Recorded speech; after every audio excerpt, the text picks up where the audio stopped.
Pada video sebelumnya, kita sudah melihat karakter gelap Islam dari sisi kehadirannya, yaitu sebagai agama yang khusus datang ke dunia untuk menentang iman Kristen. Pada video kali ini, kita akan melihat karakter gelap itu dari sisi pandangan eskatologisnya, yaitu bagaimana cara Islam memandang akhir dunia. Pemahaman tentang sisi eskatologis Islam sangat penting agar kita dapat mengetahui karakter jihad Islam modern dan tujuan sesungguhnya dari gerakan ini. Islam percaya bahwa pada akhirnya Muslim akan menguasai dunia. Dasarnya ada di ayat-ayat Al-Quran antara lain An-Nur 55. Allah telah menjanjikan kepada orang-orang yang beriman dan beramal saleh di antara kamu, bahwa Dia sungguh-sungguh akan menjadikan mereka berkuasa di bumi, sebagaimana Dia telah menjadikan orang-orang sebelum mereka berkuasa. Lalu bagaimana kemenangan akhir Islam itu akan terwujud? Dalam Islam, kemenangan akhir itu akan terwujud dengan datangnya Imam Mahdi yang akan memimpin seluruh Muslim mengalahkan musuh-musuh mereka. Gagasan tentang Imam Mahdi ini memang tidak tertulis langsung dalam Al-Quran. Mereka mengambilnya dari beberapa hadis. Tentang Imam Mahdi ini ada perbedaan penting antara Sunni dan Syiah. Pada aliran Sunni, sosok Imam Mahdi ini baru akan diturunkan di akhir zaman. Sementara dalam faham Syiah, sosok Imam Mahdi ini adalah Imam Syiah ke-12 yang dipercaya masih hidup sampai hari ini.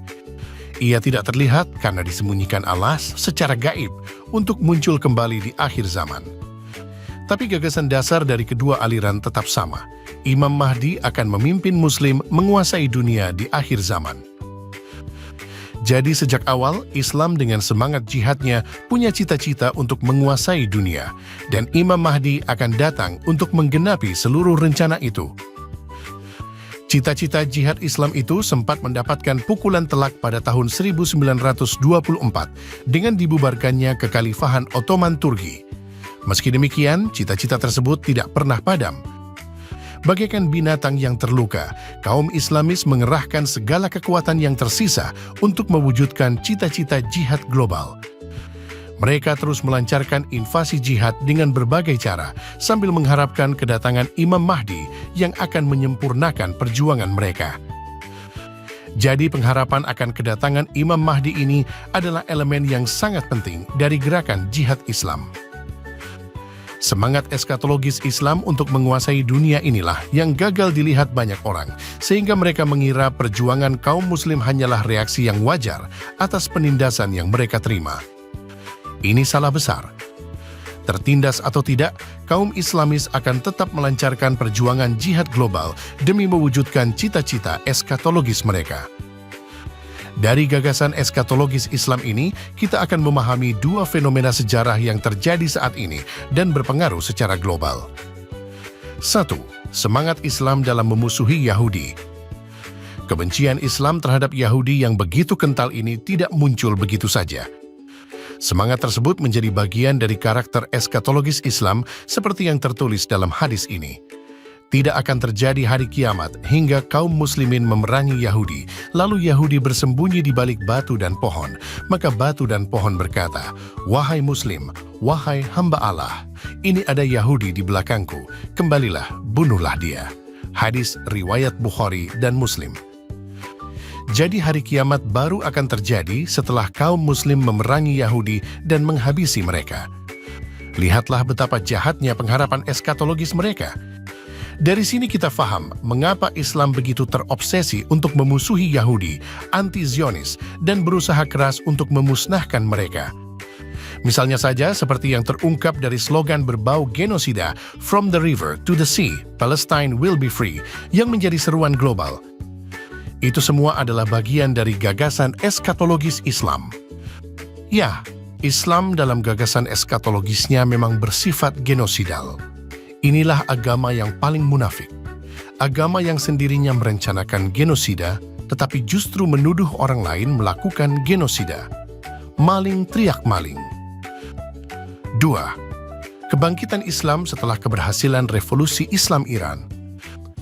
Imam Khomeini sebagai pemimpin Iran melihat bahwa kemenangan revolusi Islam Iran tahun 1978 adalah kesempatan penting untuk menggerakkan semangat jihad Islam secara global.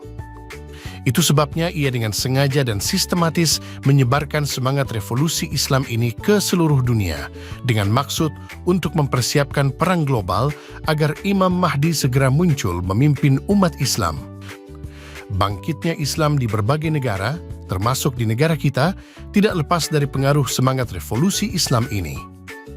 Islam juga sangat terobsesi untuk memiliki senjata nuklir demi mewujudkan agenda untuk menciptakan perang global. Jika negara seperti Korea Utara memiliki senjata nuklir sebagai upaya agar tidak diserang, Iran ingin memiliki senjata nuklir dengan tujuan untuk menyerang negara musuhnya demi menciptakan kekacauan global yang akan memicu kemunculan Imam Mahdi. Itu perbedaannya. Sayangnya, cuma ada dua negara yang menyadari bahaya ini, Amerika Serikat dan Israel. Hanya dua negara inilah yang berusaha keras menggagalkan ambisi Iran untuk memperoleh senjata nuklir.